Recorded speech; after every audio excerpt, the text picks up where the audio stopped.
In this video, I want to talk about carbon dioxide removal.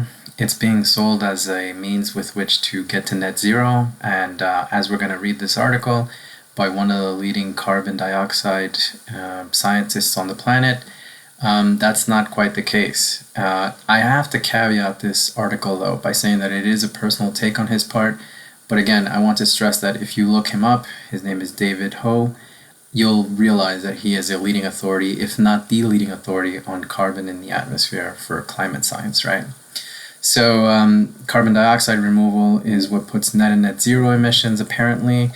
All the pathways to limit global warming to 1.5 to 2 degrees centigrade above pre-industrial levels have been assessed by the IPCC. It's the famous report that comes out every so often.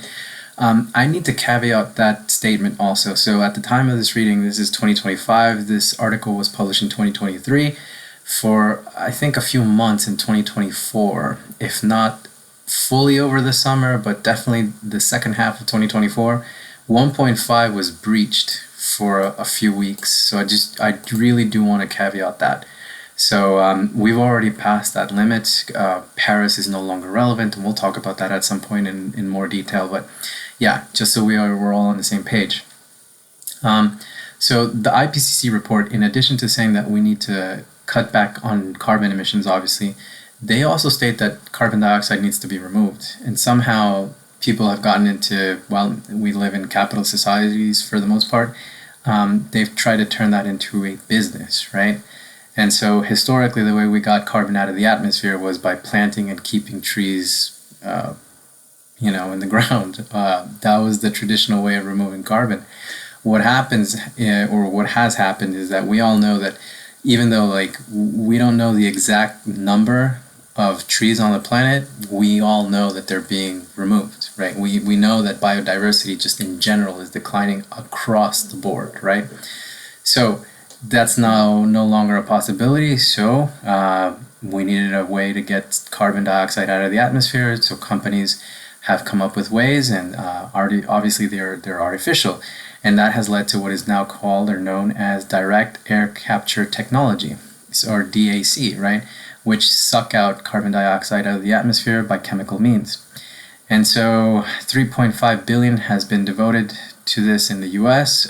This was back in 2022 at the time of the recording, so we know we're not immune to what's happening in the world.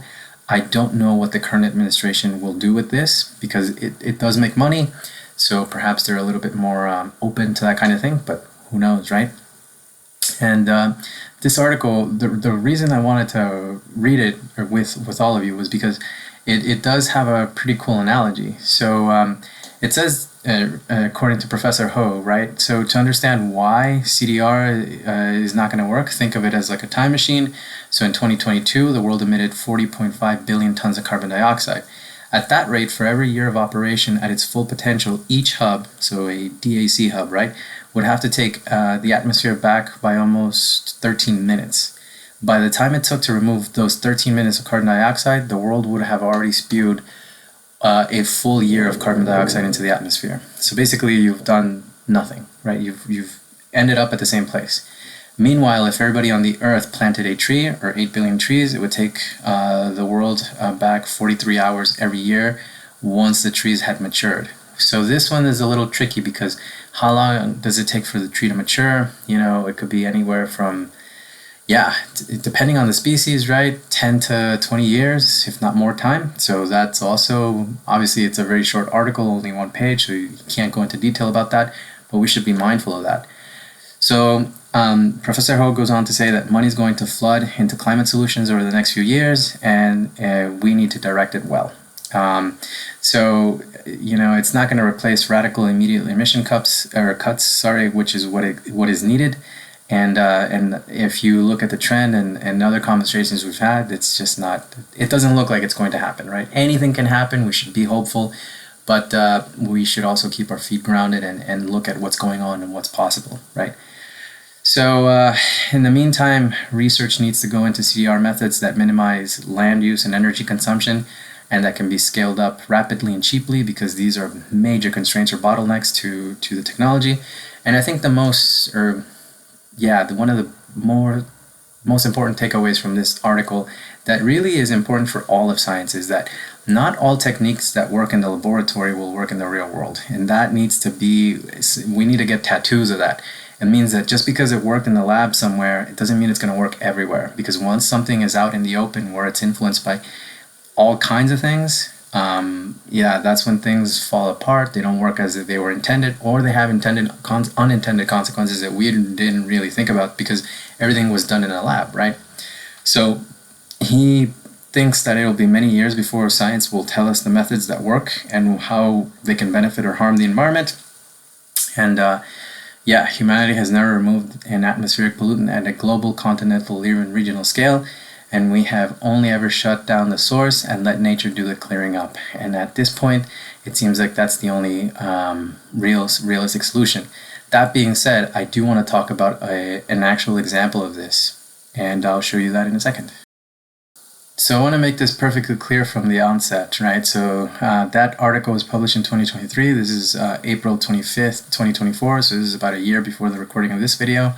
And so in Illinois, a massive taxpayer-funded carbon capture project fails to capture about 90% of the plant's emissions. Now, the way, and we all have to be mindful of this, the way this article has been titled, it's a little bit of a knock on the technology. That's not what I'm proposing here. I'm reading this so we're all informed and we know that this technology needs to mature, needs more investment, needs more research before we can actually propose it as an actual solution. So that's my intention with reading this article, right? It's for all of us to be informed about what's going on in carbon removal world. And so it's an ADM. Obviously, the link to the article is down below. They received $81 million in taxpayer dollars, right, for the plant. And so what this plant does is they produce ethanol, right? And what they're doing is removing the carbon emissions from that. And so they've got a pretty neat table, and this is from the EPA, so it's not just them, they reported that. So certain years, the facility-wide emissions in metric tons, you see, for example, in 2011, it was 4.6 million, and of that, 0.7 was able to be stored from the carbon emissions of just this plant. So it's not even statewide emissions. This is in Illinois, the United States. At some point, it was zero, right? So 2015, 2016. And some of that, if you read the article, has actually leaked out into the environment again. Again, this is not an attack. It's just that we need to do these types of experiments because it'll tell us where these things fail, where they need improvement, what technologies need to be developed, where the potential bottlenecks are. It'll tell us all kinds of things. So to think that everything is just going to work right off the bat is just unrealistic. It's kind of like the early versions of airplanes, right? Not all of them worked. And eventually, engineers and scientists and physicists were able to work out which actual configurations of planes actually do work. And then we were able to move on from there. So just to say that this technology still has a long way to go, and it's definitely not going to be scalable anytime soon. And more research and work is needed. So with that, let me know what you think down below, and let's keep the conversation going.